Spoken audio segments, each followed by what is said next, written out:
Baik, Assalamualaikum warahmatullahi wabarakatuh. Sebelumnya, kami dari kelompok 7 yang beranggotakan saya sendiri Mutmainah, Nabila Kotrunada, dan Puspitasari dengan materi tentang kemagnetan dan industri elektromagnetik. Untuk responden yang telah kami terima itu sebanyak 45 jawaban, sebanyak 45 responden, dan dapat kita lihat rata-rata nilai yang didapat oleh responden itu yang paling banyak itu di angka 34. Nah, untuk pertanyaan yang sering terlewatkan itu ada beberapa seperti yang ada di layar. Lumayan banyak. Dan untuk nama respondennya serta kelas, nama sekolahnya SMA Muhammadiyah Limbung. Baik. Untuk yang pertama mengenai penggunaan magnet dan sifat kemagnetan itu di dalam tubuh hewan, itu 75,6% telah menjawab benar. Kemudian yang ini 53,3%, 55,6%. Dan untuk benda yang bisa ditarik oleh magnet itu sebesar 77,8%.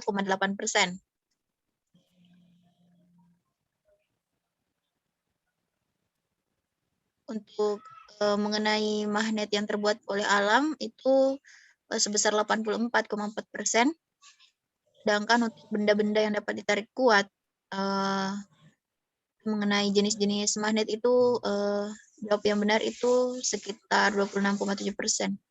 Dan lebih banyak yang menjawab salah. Terdapat 50 soal yang kami bagikan kepada peserta didik, dan untuk rata-rata masih belum ada yang tuntas ataupun lulus dalam mengerjakan pretest.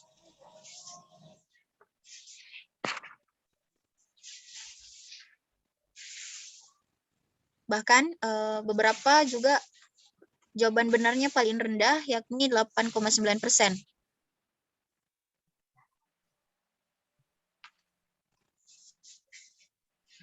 Nah, dapat kita lihat di awal tadi bahwa untuk rata-rata skornya itu hanya berkisar 34. Nah, bahkan belum ada responden pun yang mendapat 100 poin atau semua jawaban benar. Sehingga kami pun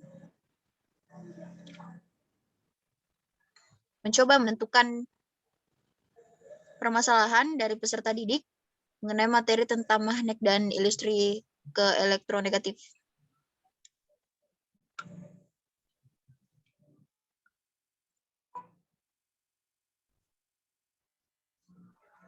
Nah, untuk selanjutnya saya serahkan kepada Puspitasari. Baik, terima kasih atas kesempatannya. Jadi langsung saja pada soal nomor 2, di mana materinya yaitu pemanfaatan medan magnet pada migrasi hewan. Dan setelah kita analisis, kita mendapati masalah pada soal ini, di mana peserta didik ini masih kurang memahami tentang jenis hewan yang melakukan migrasi dengan memanfaatkan medan magnet bumi. Kemudian untuk solusi yang kami berikan pada soal ini, yaitu peserta didik sebaiknya diberikan materi tentang macam-macam hewan yang melakukan migrasi dengan pemanfaatan medan magnet bumi seperti burung, ikan salmon, penyu, lobster duri, dan bakteri. Selanjutnya, untuk soal nomor 3, di mana soal ini termasuk ke dalam materi pemanfaatan medan magnet pada migrasi hewan. Untuk masalah pada soal ini dapat dianalisis bahwa peserta didik masih kurang memahami tentang bagian tubuh dari hewan yang berfungsi sebagai alat navigasi dengan memanfaatkan medan magnet bumi.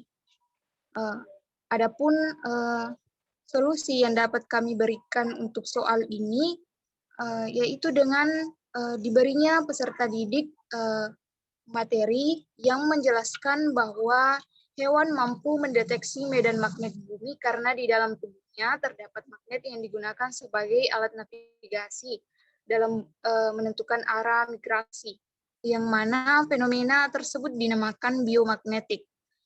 Misalnya itu pada jenis burung elang dan burung layang-layang yang melakukan migrasi pada tiap musim tertentu. Burung tersebut menggunakan partikel magnetik yang ada pada tubuhnya untuk menciptakan peta navigasi dengan memanfaatkan medan magnet bumi.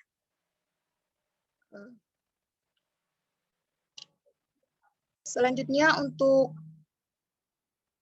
soal nomor 5.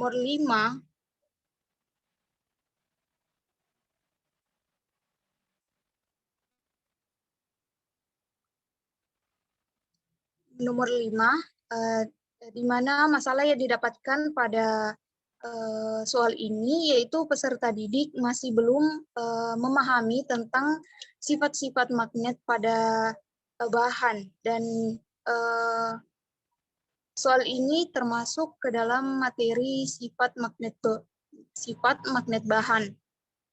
Kemudian solusi yang bisa diberikan untuk soal ini yaitu peserta didik diberikan materi tentang bahan atau benda yang memiliki sifat-sifat magnetan atau magnetik.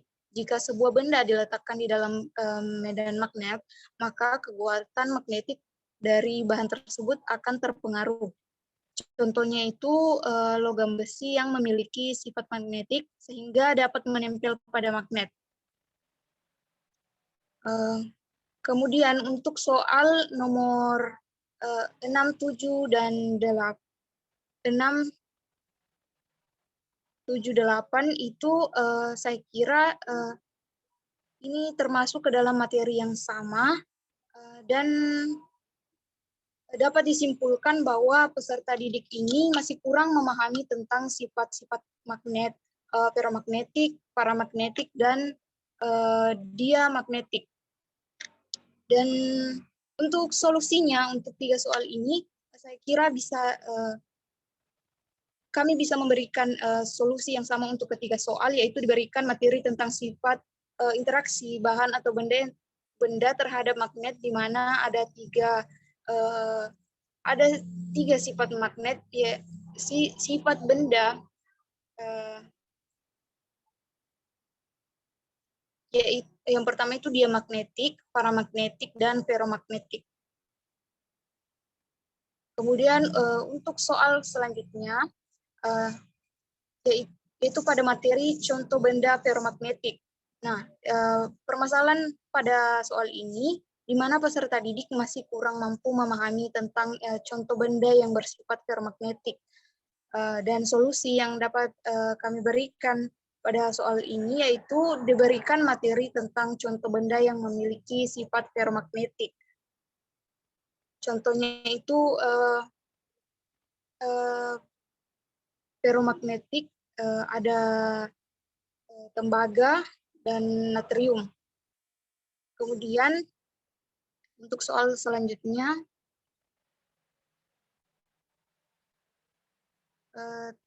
mengenai materi contoh benda diamagnetik, di mana pada soal ini peserta didik masih kurang memahami tentang benda yang bersifat diamagnetik, sehingga diberikan solusi agar peserta didik lebih dijelaskan lagi mengenai materi tentang beberapa contoh benda yang bersifat diamagnetik. Adapun contoh benda yang bersifat diamagnetik ini, beberapa diantaranya itu bismut, seng, emas, dan tembaga.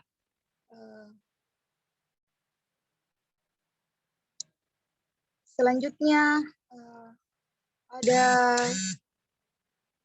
ada soal mengenai materi cara membuat magnet.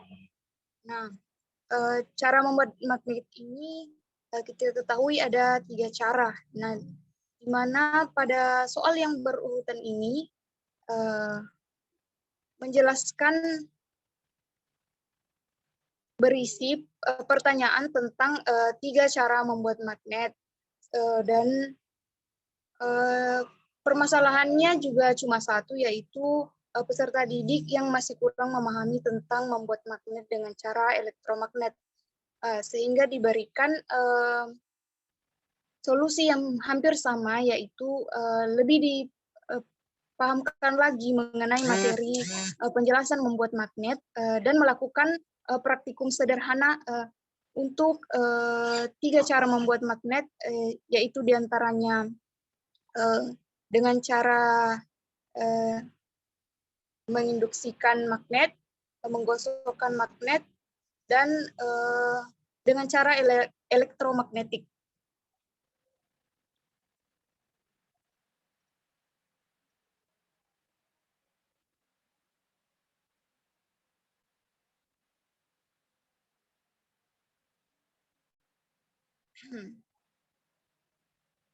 Selanjutnya itu soal untuk materi konsep gaya magnet, di mana pada soal ini peserta didik masih kurang memahami tentang materi kutub magnet, sehingga diberikan solusi agar peserta didik lebih diberi penjelasan mengenai materi tentang kutub-kutub magnet agar lebih jelas lagi dapat dilakukan percobaan sederhana dengan memanfaatkan benda yang berada di sekitar peserta didik yang mudah didapatkan.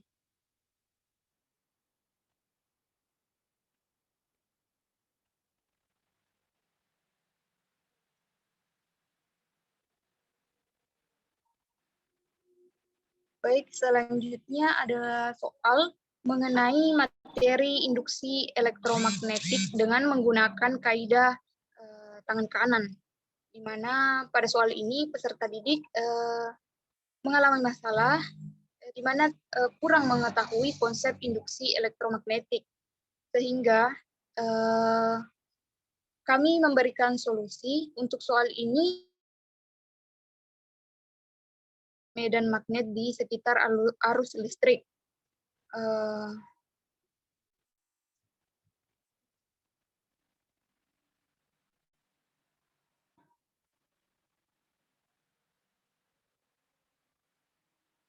Soal selanjutnya mengenai materi elektromagnet pada motor listrik, di mana pada soal ini peserta didik masih terkendala dalam mengklasifikasikan benda yang menerapkan prinsip penggunaan elektromagnet pada motor listrik. Dan untuk solusinya,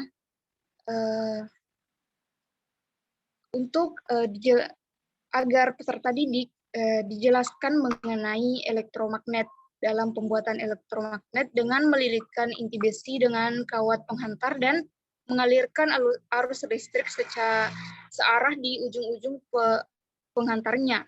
Penggunaan elektromagnet yang sering dipakai adalah bel listrik, relay, motor listrik, dan alat ukur listrik.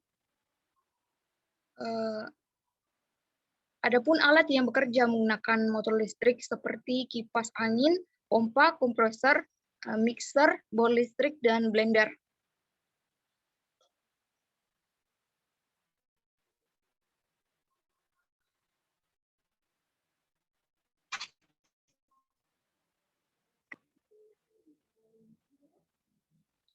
Selanjutnya yaitu materi pada medan magnet, di mana masalah yang dihadapi peserta didik di sini yaitu masih kurang mengetahui faktor-faktor yang menyebabkan medan magnet semakin besar, sehingga kami memberikan solusi agar peserta didik dijelaskan lagi mengenai medan magnet yang dapat dihasilkan dari bahan magnet alami ataupun dari kawat yang dialiri listrik.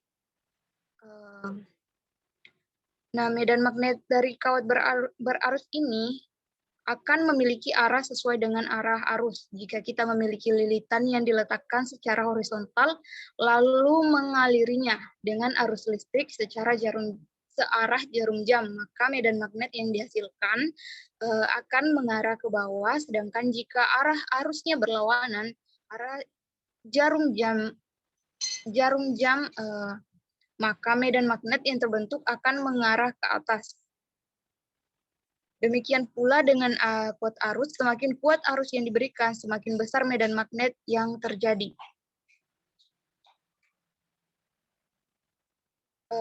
Kemudian soal terakhir yang akan saya bahas yaitu mengenai materi bentuk magnet, di mana permasalahan pada soal ini yaitu peserta didik masih belum familiar dengan sebutan ladang yang biasanya kita ketahui dengan magnet berbentuk U. Sehingga diberikan solusi untuk soal ini, di mana kita ketahui bahwa ada banyak bentuk magnet, namun yang paling sering ditampilkan adalah bentuk magnet ladam yang berbentuk U. Sekian dari saya. Untuk dilanjutkan oleh rekan kelompok saya, Nabila Katrunada. Baik, terima kasih atas kesempatannya. Selanjutnya pada materi gaya Lorentz. Nah, peserta didik di sini masih kurang memahami tentang perhitungan gaya Lorentz. Nah, di sini guru bisa menjelaskan kembali rumus gaya Lorentz. Selain itu, guru juga sebaiknya memperbanyak latihan soal mengenai perhitungan menentukan gaya Lorentz sehingga siswa dapat mengimplementasikan rumus yang mereka pelajari ke soal-soal yang diberikan. Nah, selanjutnya untuk materi arah gaya Lorentz dengan menggunakan kaidah tangan kanan, di sini peserta didik masih kurang memahami tentang perhitungan gaya Lorentz dengan menggunakan kaidah tangan kanan. Adapun solusi yang dapat diberikan yaitu guru dapat memberikan pemahaman kembali berupa rumus dan konsep dari gaya Lorentz dengan menggunakan kaidah tangan kanan. Nah, selain itu, guru juga sebaiknya memperbanyak latihan soal mengenai perhitungan dalam menentukan gaya Lorentz dalam kaidah tangan kanan. Nah, sehingga siswa dapat mengimplementasikan yang mereka pelajari ke soal-soal yang diberikan. Nah, selain itu juga guru dapat mempraktekkan di depan kelas kaidah tangan kanan atau dapat pula dilengkapi dengan gambaran. Nah, selanjutnya pada materi prinsip induksi elektromagnetik, di mana peserta didik masih kurang memahami tentang peralatan sehari-hari yang memanfaatkan prinsip induksi elektromagnetik. Nah, di sini guru sebaiknya terlebih dahulu menjelaskan konsep dari prinsip dari induksi elektromagnetik secara serta mengambil contoh peralatan sehari-hari yang bisa secara langsung diperlihatkan di depan para siswa. Nah, selanjutnya untuk materi penerapan induksi elektromagnetik. Nah, permasalahan siswa di sini yaitu masih kurang memahami tentang contoh penerapan induksi elektromagnetik dalam pendidikan, yaitu guru sebaiknya terlebih dahulu menjelaskan konsep dari induksi elektromagnetik, lalu mengambil contoh penerapan dalam kehidupan sehari-hari yang ada di sekitar kita. Selanjutnya pada materi sifat kemagnetan. Nah, peserta didik di sini masih kurang memahami tentang perlakuan sebatang besi yang dialiri arus listrik. Nah, adapun solusi yang diberikan, guru sebaiknya menjelaskan terlebih dahulu konsep sifat kemagnetan. Selain itu, guru juga sebaiknya melakukan praktikum secara langsung kepada peserta didik atau hingga peserta didik dapat menganalisis video tersebut. Selanjutnya pada materi transformator. Nah, di sini peserta didik masih kurang memahami tentang perhitungan tegangan yang dihasilkan oleh trafo. Nah, adapun solusi yang diberikan yaitu guru sebaiknya menyajikan video pembelajaran mengenai transformator yang mempunyai kumparan sekunder output lebih besar dari kumparan primer atau input. Nah, kemudian memberikan pemahaman kembali berupa rumus. Nah, selain itu guru juga sebaiknya memperbanyak latihan soal mengenai perhitungan menentukan tegangan trafo. Galvanometer, di sini masih banyak peserta didik yang kurang Nah, adapun solusi yang diberikan itu guru sebaik dari jarum galvanometer ajaran berupa animasi tersebut. Nah, adapun materi prinsip kerja kereta peserta didik sini masih kurang. Nah, solusi yang dapat diberikan yaitu cara dari kereta peserta didik dapat mengerti. Selanjutnya pada peserta didik di sini kehidupan sehari itu kemagnetan dalam kehidupan. Nah, selain itu guru juga sebaiknya menjelaskan penyebab terjadinya gejala kemagnetan tersebut. Nah, sekian dari saya.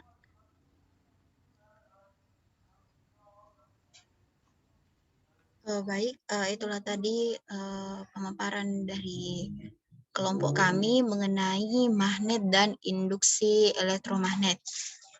Sekian, Assalamualaikum warahmatullahi wabarakatuh.